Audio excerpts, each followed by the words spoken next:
Halo, selamat pagi teman-teman dan sahabat-sahabat Sonora di Jakarta, Jabodetabek dan sekitarnya, dan juga teman-teman yang ada di Sonora Network. Apa kabar? Pagi hari ini seperti biasa di hari Rabu pagi, bagi teman-teman marketing, teman-teman sales, kita akan belajar bersama dengan Pak Eloy Saluku, Theocentric Motivator, Sales Trainer, Leadership Coach, Founder and Director of Capstone Group di acara Sales Mastery with Eloy Saluku. Nah, masih kita bahas tentang Sales Mastery menggunakan Rev Selling Model. Dan di pagi ini tentu saja kita akan membahas juga tentang topik yang kemarin. Ini juga menarik sekali kalau kemarin juga sudah ada tamu. Nah, kalau Anda di antara para sahabat-sahabat semua mendengarkan perbincangannya di pekan lalu, ada Pak Mario dari Daihatsu ya, dan beliau sudah berbagi cerita bagaimana rev selling model ini diterapkan juga di bagiannya, sehingga beliau ini menjadi orang yang luar biasa begitu. Nah, bagaimana menjual lebih banyak melalui keterampilan memulai dan membangun hubungan baik dengan prospek atau konsumen, dan berkompetisi melalui pembelian nilai tambah yang bermanfaat atau pelayanan terbaik, bukan dengan banting harga. Kita akan bahasnya bersama dengan Pak Eloy Saluku pagi ini, dan beliau masih dalam perjalanan nampaknya. Pak Eloy, selamat pagi. Selamat pagi, Mas Bima. Iya, luar biasa di pagi ini. Selamat pagi juga untuk semuanya. Ini masih di mana nih, Pak? Kita sebentar lagi mau nyampe nih. Tadi ada acara sebentar tadi pagi nih. Oke, baik. Sebentar lagi nyampe, Mas. Baik. Nah, kita lanjut dulu ya. Kita lanjut dulu, by phone dulu di pagi ini. Dan kita juga undang teman-teman dan para sahabat-sahabat Sonora Network yang bergabung di pagi ini, yang mau tanya-tanya lebih lanjut, silakan bisa SMS di 0812 112 9200, atau bisa lewat Twitter kita di @sonorafm92, atau langsung ke Twitter Pak Eloy di @eloysaluku. Pak, ini kita mereview di minggu lalu. Ini menarik banget loh, kemarin perbincangannya bersama dengan Pak Mario begitu. Gimana nih, Pak? Jadi minggu lalu kita ada berbicara mengenai pengalaman beliau bagaimana memulai karir di bidang sales ya, dan berhasil luar biasa. Termasuk juga di dalam memimpin sebuah cabang yang tadinya kurang berhasil dan berhasil di turn around sampai menjadi cabang yang berhasil menjadi nomor 1 dan nomor 2 di antara cabang-cabang yang lain. Nah, ini teman-teman sahabat Sonora itu selain bertanya, mereka juga bisa memberikan sharing ya, Mas Bima. Jadi bagaimana sih mereka selama ini tuh membangun hubungannya dengan klien, entah dari teman-teman farmasi atau dari banking atau dari otomotif dan berbagai industri yang lain. Kita juga mau dengarkan sharing-sharing dari mereka hari ini ya. Dan tentu nanti kalau sharingnya baik, kita akan berikan special prize begitu ya. Mungkin bisa makan bersama dengan kita.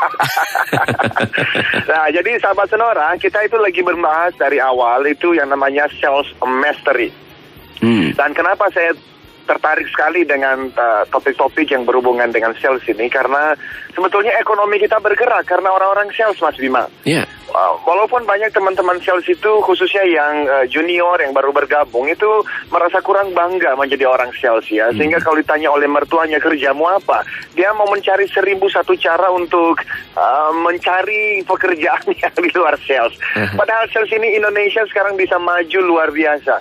Itu karena ada orang-orang sales di dalamnya, karena sebagus apapun produknya, kalau seorang sales itu kurang mahir, kurang master profesinya, memang kita nggak akan bisa jual produk-produk ini.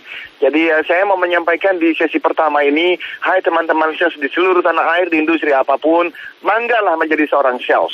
Bahwa namanya sales person, namanya agen, yang namanya account officer, atau apapun namanya, be proud of your job.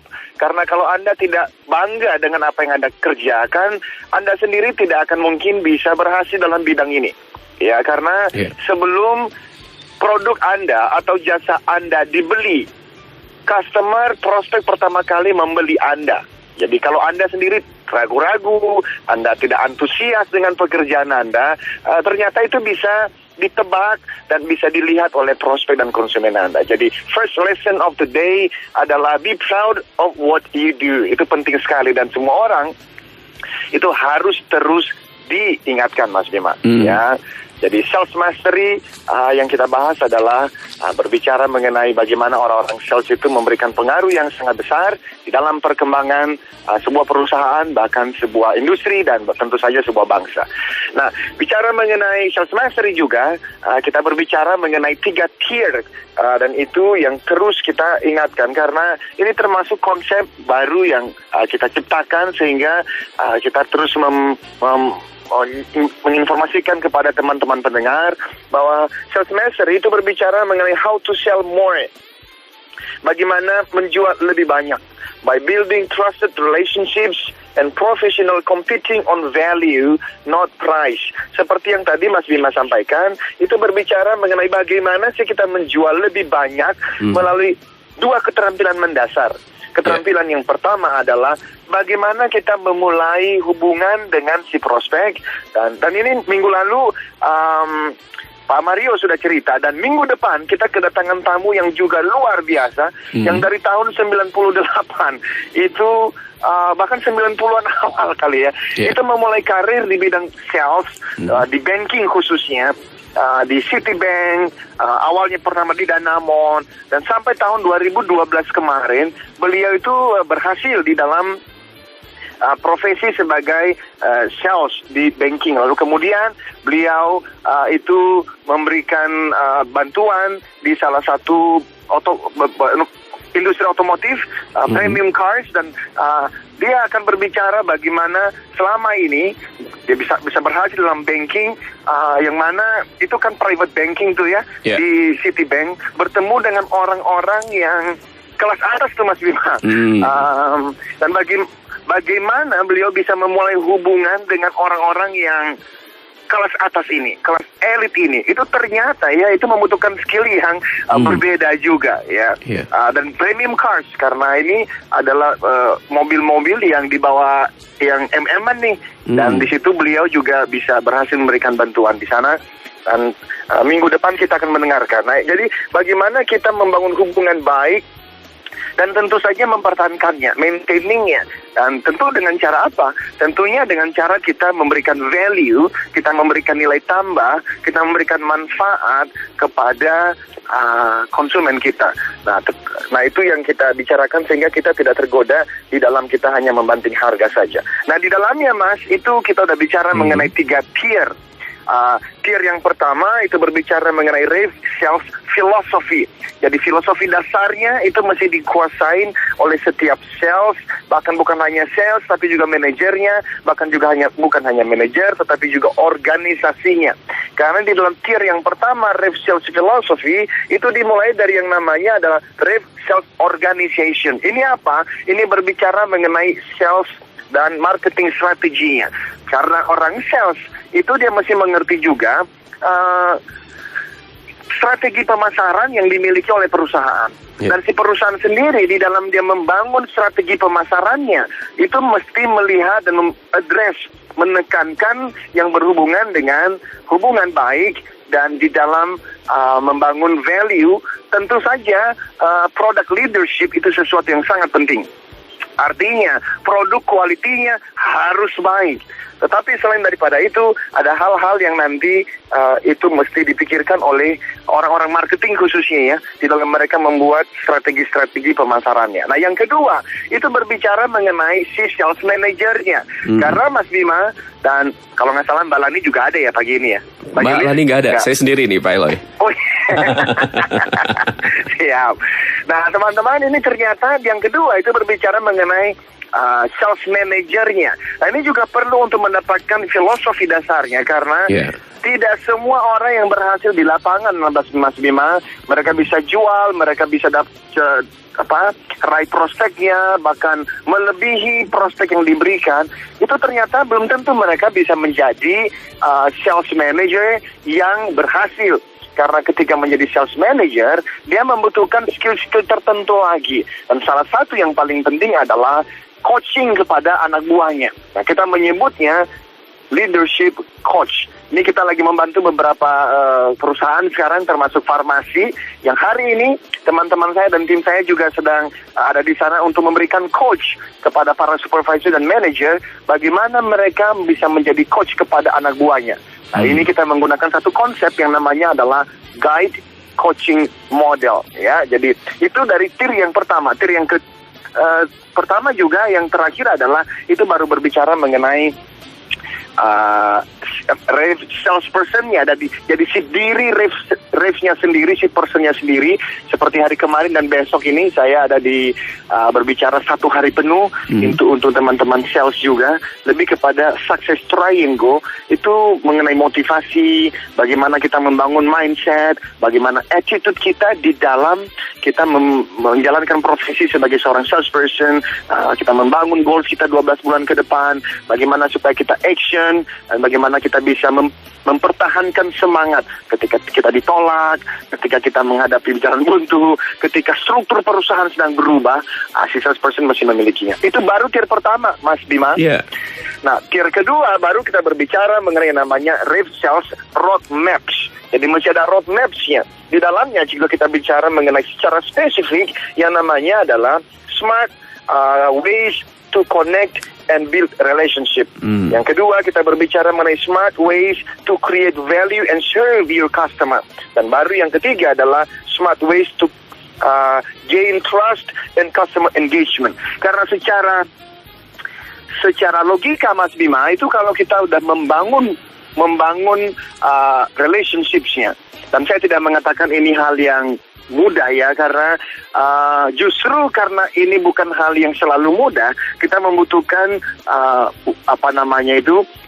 talk show seperti ini dan workshop, training dan yang kita berikan, karena walaupun tidak selalu mudah, namun bukan berarti kita tidak bisa memasternya. Kita bisa menjadi master di dalamnya dengan kita terus belajar dan latihan. Ya, jadi bagaimana kita membangun hubungan, bagaimana kita memberikan nilai tambah, dan kalau sudah ada hubungan dan nilai tambah, tentu saja yang namanya trust and customer engagement itu akan terjadi.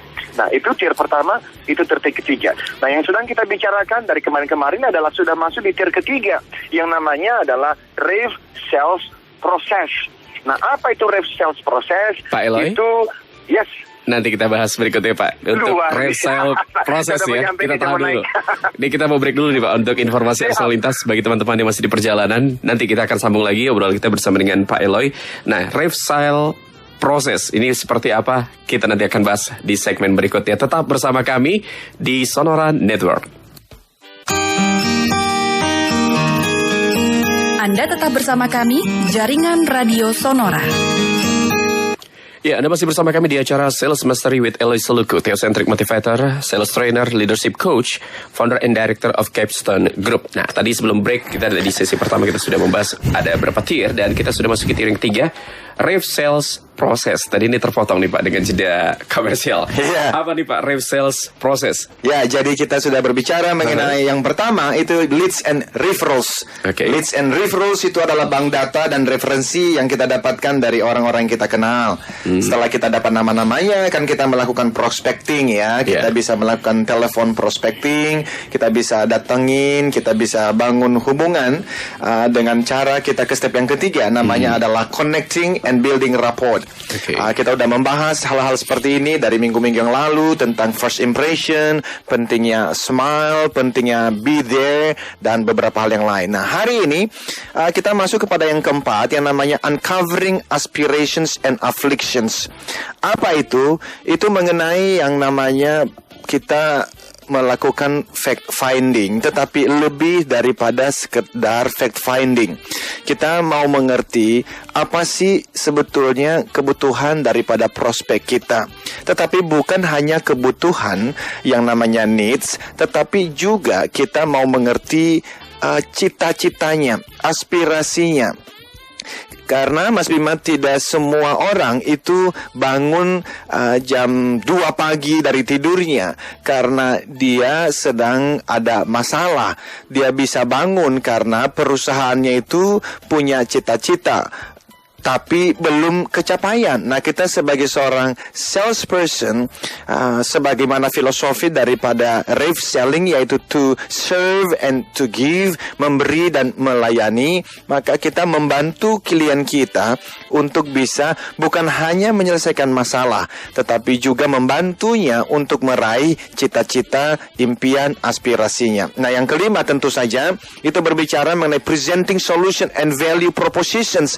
Jadi setelah kita tahu apa itu kebutuhannya, nanti kita dengan pertanyaan-pertanyaan yang spesifik, kita akan menemukan yang namanya value gap. Value gap itu adalah antara keinginannya dengan kondisi yang ada sekarang, ada gap, ada jurang pemisahnya, ada hal-hal yang harus dilakukan di dalamnya. Nah, itulah yang kita presentasikan ketika kita bertemu dengan si klien. Jadi di dalam kita uncovering aspirations and afflictions, ini juga yang dilakukan oleh teman-teman salesperson ketika mereka melakukan visitation. Itu sebab visitations, kunjungan, teman-teman medrep ya, kunjungan kepada dokter dan berbagai macam industri yang lain. Visitations itu adalah sesuatu yang sangat penting. Di dalam dia mempertahankan hubungan yang baik dengan konsumennya. Nah, di dalam visitations itulah setiap kali dia harus selalu menanamkan dalam pikirannya bahwa tujuannya adalah untuk menemukan apa aspirasinya, apa keinginannya, apa cita-citanya, atau mungkin apa kekurangan dari produknya sehingga terus diperbaiki. Ya, Pak, andai kata tadi kalau untuk visitation ini bisa nggak kita memperkenalkan produk baru yang kita bawa? Andai kata kan produk lama kita sudah kenalkan dengan klien kita misalnya seperti itu, dan kita megang beberapa produk misalnya untuk medrep kan alat-alat ataupun bidang kesehatan kan banyak tuh macamnya tuh Pak. Ya. Nah, andai kata seperti itu dikenalkan dengan ada yang baru lagi nih Pak, kita kenalkan begitu, bisa nggak sih Pak sebenarnya dalam visitation itu? Sangat mungkin. Itu di dalam resales proses ada di nomor 9. Kan kita sales proses ini totalnya ada 10. Ya, jadi tapi tentu saja kita melakukan cross selling. Jadi setelah kita melakukan presenting propositions, value proposition, kita ada handling objections-nya, lalu kita mengenal closing strateginya, karena tidak semua orang yang pintar untuk visitation, yang pintar untuk membangun hubungan itu pasti bisa capai target. Belum tentu Mas Bima, karena ada yang namanya strategi di dalam kita closing the deals. Nah, itu sendiri juga di dalam talk show itu nanti dalam waktu-waktu yang akan datang akan terus kita bahas. Tentu saja setelah closing, delivery. Nah, ini yang minggu lalu Pak Mario juga sempat singgung di dalam bagaimana kita menjaga trust dengan kita deliver apa yang kita sudah janjikan. Jadi kalau kita di dalam dunia otomotif, kita perkirakan kira-kira akan sampai tuh mobilnya dalam waktu 2 minggu, maka kita bisa managing our customer expectation dengan tidak hanya mengatakan 14 hari, tetapi kita berikan misalnya 2 hari kemungkinan terlambat, let's say 16 hari kan, sehingga kalau sampai 14 hari dia senang, tapi kalau ternyata tentu tidak sehari pun, ya dia masih berharap di hari ke-16. Itu namanya delivery. Nah, tentu saja teman-teman, kalau dia mendeliver mobil misalnya, maka sebaiknya salesperson-nya datang langsung ya, untuk bisa membangun hubungan baik itu. Yang ke-9, after sales service, follow up, dan tentu saja cross selling itu Mas Bima. Walaupun saya tahu di beberapa perusahaan sekarang ada teman-teman sales itu bukan hanya dedicated pada klien tertentu, tetapi juga mereka dedicated pada produk tertentu. Artinya adalah saya punya klien tuh ya, itu yang awalnya orang-orang salesnya itu bisa pegang sampai 100 account. 100 account berarti 100 dealer atau 100 customer. Itu memang big numbers. Itu banyak gitu ya, karena itu akhirnya membuat hubungan dengan klien menjadi tidak terlalu dekat, karena memanage 100 account untuk ya mungkin dia akan ketemu dengan account ke-100 1 tahun kemudian. Jadi perusahaan ini bagus sekali, mereka memperkenalkan pada yang namanya dedicated pada account tertentu. Jadi satu orang hanya boleh pegang sekitar 20 sampai 25 account. Itu manageable sekali. Sehingga mereka akan bisa membangun hubungan baik dengan customernya. Tetapi saya punya klien yang lain, dia bukan hanya dedicated, ini khususnya di farmasi, dia bukan hanya dedicated pada rumah sakit tertentu, pada tetapi pada produk tertentu.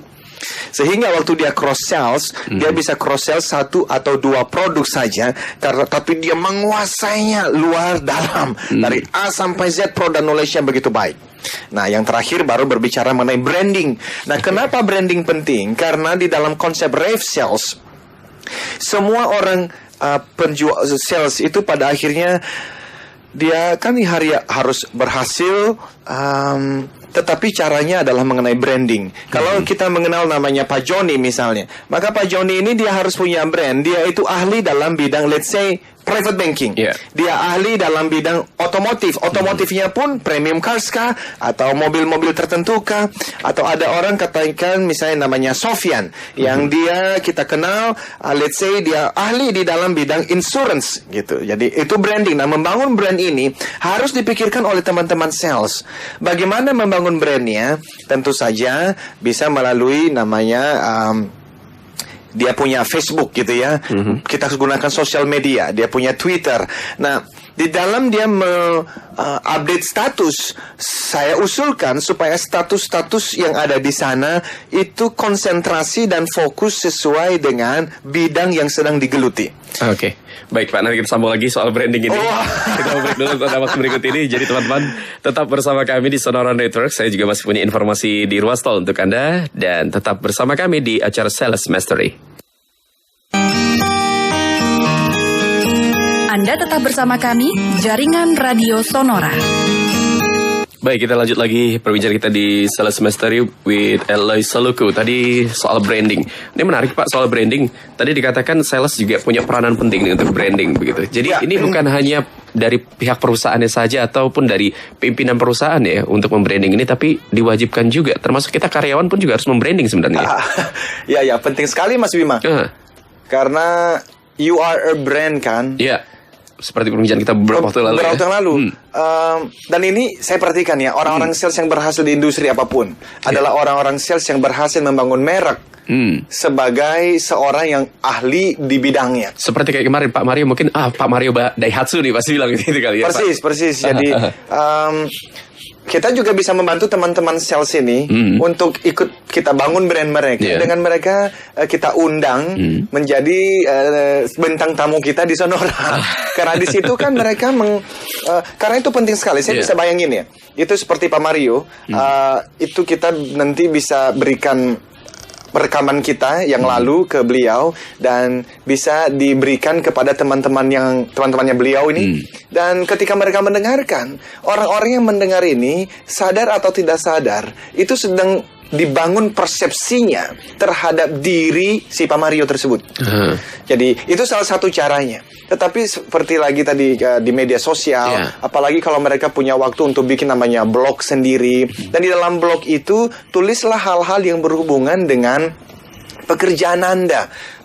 Sampai pada tapi pertanyaan orang-orang sales nanti adalah gua nggak punya waktu. Saya mengerti sekali, tetapi bagaimanapun yang membedakan orang hebat dengan orang yang biasa-biasa saja adalah di dalam mereka mengelola waktunya. Dan yang paling penting adalah Anda kan tidak bekerja 24 jam dalam sehari.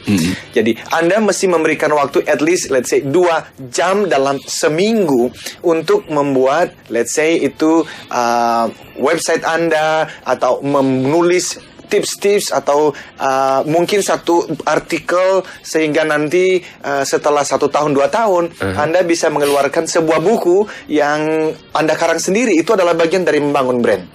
Nah, tentu saja juga terakhir ujungnya adalah kita terus improving customer engagement. Jadi itu di dalam tier 1, tier 2, tier 3. Nah, hari ini saya mau bahas secara lebih spesifik di dalam membandingkan antara yang namanya ref selling ini dibandingkan consultative selling dan dibandingkan dengan hard selling. Saya membahas ini karena masih banyak teman-teman yang masuk ke message ke Facebook, ke Twitter, yang mereka pingin dapetin secara mendetail bedanya apa. Jadi saya mau bahas ini juga ada 10 Mas Bima. Dan itu yang kenapa saya akhirnya muncul dengan konsep ini, karena 10 hal ini. Yang pertama itu berbicara mengenai prospek di mata salesperson. Jadi prospek di mata salesperson. Kita bandingkan dulu, ada hard selling, ada consultative selling, ada ref selling. Nah, bagi hard selling, orang-orang salesperson yang ada menjalankan profesinya menggunakan hard selling model, bagi mereka prospek itu dilihat sebagai target untuk membeli produk dan jasa yang mereka tawarkan. Ini adalah teman-teman dari hard selling. Tentu ini udah nggak berlaku lagi. Teman-teman consultative selling, mereka menyebut dirinya sebagai consultative selling. Tetapi mereka melihat prospek memang sudah lebih baik. Tetapi masih, sebetulnya kalau mau jujur, mereka masih melihatnya sebagai target untuk membeli produk dan jasa mereka.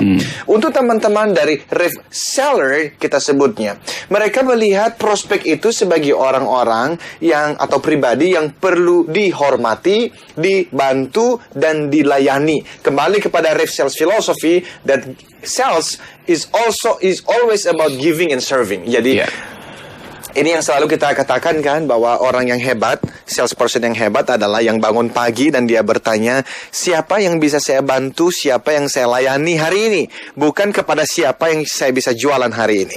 Jadi itu adalah yang pertama perbedaannya di dalam melihat prospek. Tetapi perbedaan yang kedua adalah di dalam bagaimana salesperson dilihat oleh prospek. Yang pertama tadi itu kan bagaimana si salesperson melihat prospek. Nah sekarang bagaimana prospek melihat si salesperson. Nah prospek melihat salesperson yang hard selling itu adalah salesperson yang dilihat sebagai salah seorang dari jutaan salesperson yang lain di dunia yang setiap hari dituntut oleh perusahaan untuk mencapai kuotanya, untuk mencapai sales targetnya. Sehingga hubungannya itu terbatas pada, ya kalau gue lagi butuh ya gue beli dah. Hanya sekedar pada hubungan pekerjaan saja. Tetapi di dalam consultative selling memang ini sudah lebih baik ya. Salesperson dilihat sebagai salah seorang dari jutaan salesperson lainnya yang setiap hari dituntut oleh perusahaan untuk mencapai sales target. Tetapi dibandingkan tipe si hard selling tadi, consultative selling sudah dianggap lebih sopan, ya, lebih bersahabat, lebih baik, lebih mengerti kebutuhan dari si prospek. Tetapi tidak cukup. Itu sebab kenapa kita memperkenalkan rev sales model. Karena rev seller itu nanti pada akhirnya dilihat sebagai pribadi yang siap menolong dan melayani, sekaligus ahli dalam bidangnya, sehingga patut untuk dihargai oleh si prospek. Sehingga waktu rev seller datang kepada melakukan kunjungan dan visitation, dia tidak perlu merasa minder karena dia ada di sana sebagai seorang yang ahli, dia ada di sana untuk melayani, dan justru rev itu dalam bahasa Inggris kuno artinya adalah disambut dengan hangat, sambutan hangat. Jadi itulah kenapa kita menggunakan istilah rev sales model. Selain daripada singkatan relationship based and value creation selling, juga sebetulnya arti di dalam bahasa Inggris kunonya adalah rave itu sambutan hangat. Jadi saya bisa membayangkan seorang yang menyatakan dirinya sebagai rave seller, ketika dia melakukan visitation, ketika dia datang untuk melakukan prospecting, dia disambut dengan hangat. Oleh karena apa? Orang mengenalnya sebagai orang yang melayani, orang yang memberikan bantuan, orang yang memberikan pertolongan. Itu yang nomor 2. Okay. Nomor 3, kita berbeda di dalam hubungan dengan konsumen. Di dalam hard selling, orang-orang teman-teman yang masih bekerja melakukan penjualan dengan hard selling, umumnya konsumen hanya berbicara saat salesperson mengejar-ngejar mereka atau mereka membutuhkan penawaran. Itu pun seringkali hanya untuk tujuan pembanding dengan vendor lainnya, Mas Bima.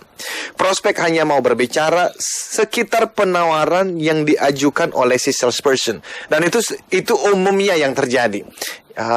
Salesperson itu berhubungan dengan si prospek karena prospek lagi meminta penawaran.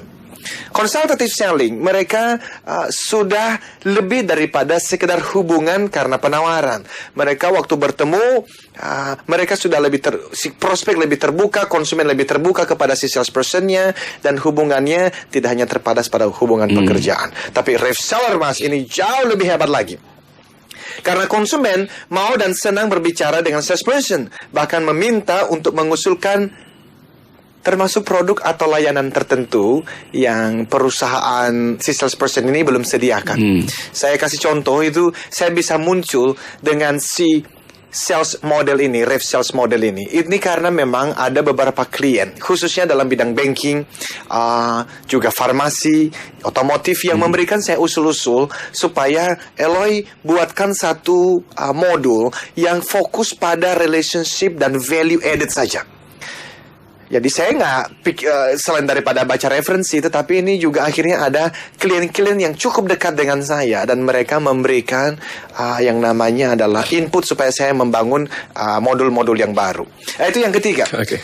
Yang keempat, ini adalah topik pembicaraan yang waktu ketemu Mas Bima. Teman-teman hard selling itu mereka fokus pada fitur, keunggulan dan manfaat produknya. Jadi ketika mereka bertemu dengan si sales, dengan si prospek, mereka bertemu dengan konsumen, fokusnya adalah fitur. Inilah manfaat produk kami, inilah keunggulan produk kami. Fokus pada di situ saja.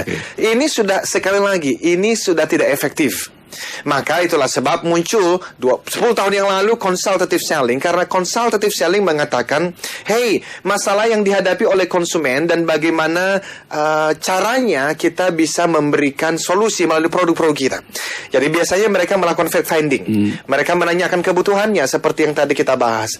Tetapi ujung-ujungnya adalah mereka berusaha sampai terasa terlalu pushy itu ya, bahwa mereka push supaya produk dan jasanya itu dibeli oleh konsumen, sekalipun mereka sadar sebetulnya produk ini bukan produk terbaik untuk solusi dari masalah yang dihadapi oleh konsumen.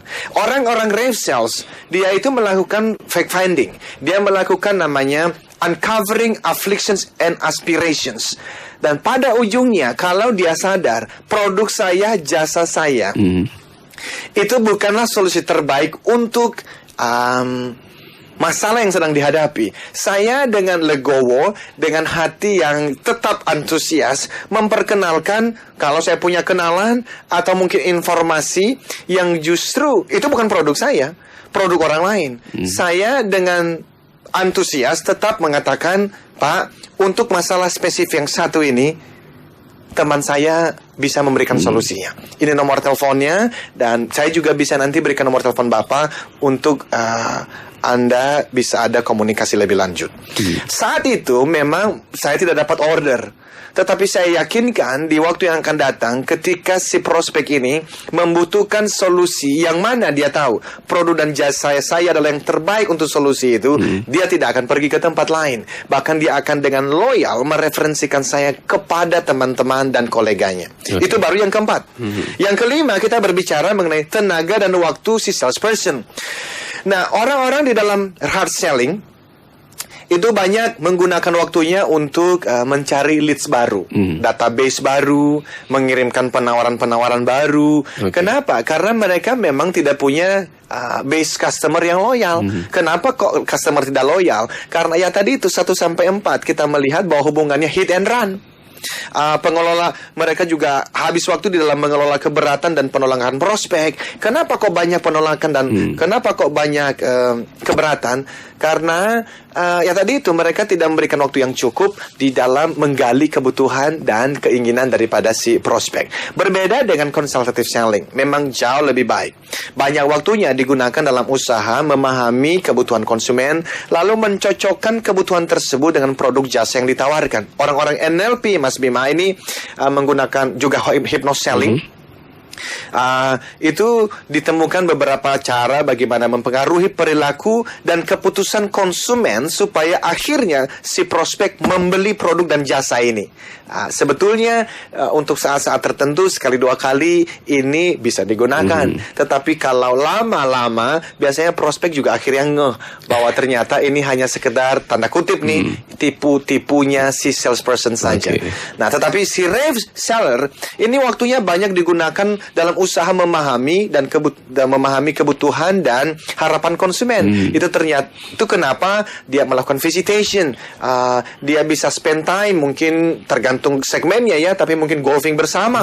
Mereka bisa ada waktu, dia kirim buku, dia datengin, they spend time together. Di situ waktunya yang lebih banyak. Karena di situ salesperson bisa juga memberikan masukan sambil terus memperdalam atau memperkuat dialog serta hubungan dengan si customer, dan akhirnya trust mulai muncul di sana. Ini baru nomor 5, masih ada 6. Ditunggu nih, Pak. Break dulu nih. Oke. Teman-teman tetap bersama kami di Sales Mastery with Eloy Saloko. Anda tetap bersama kami, Jaringan Radio Sonora. sendiri. Baik teman-teman dan sama-sama sonora, tadi sudah ada 5 perbandingan antara ref selling, consultative selling, dan hard selling. Yang keenam nih apa nih Pak? Yang keenam Mas Bima, dan boleh nih direkam sama teman-teman sahabat sonora. Yang keenam ini berbicara mengenai indikator kesuksesan salesperson. Indikator kesuksesannya.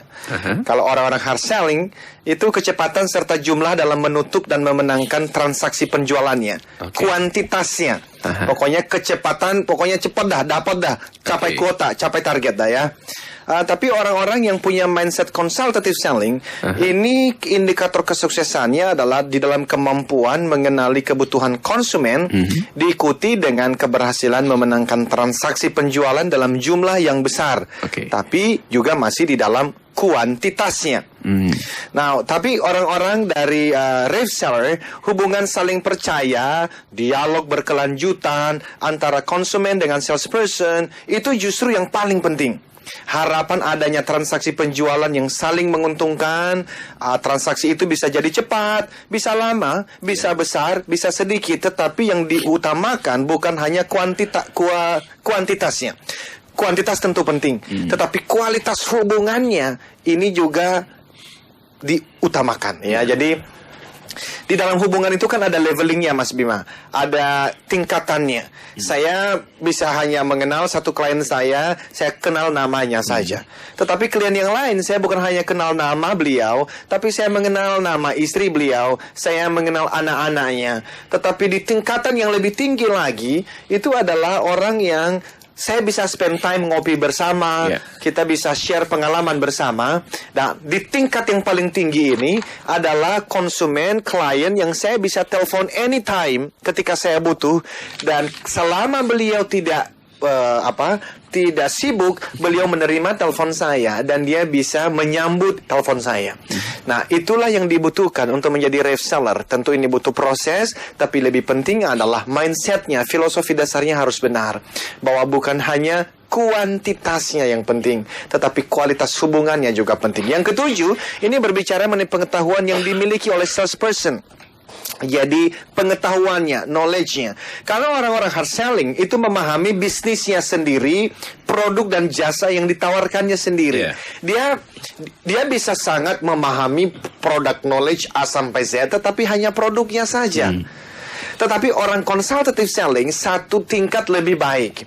Jadi dia bukan hanya mengenal product knowledge-nya, dia hanya bukannya mengenal bisnisnya, tetapi dia juga mengenali yang namanya kebutuhan dari konsumennya secara mendalam, memahami bisnis konsumennya, termasuk produk dan jasa-jasa yang dimiliki dan dibutuhkan oleh konsumennya. Tetapi ref seller Mas itu jauh lebih tinggi lagi.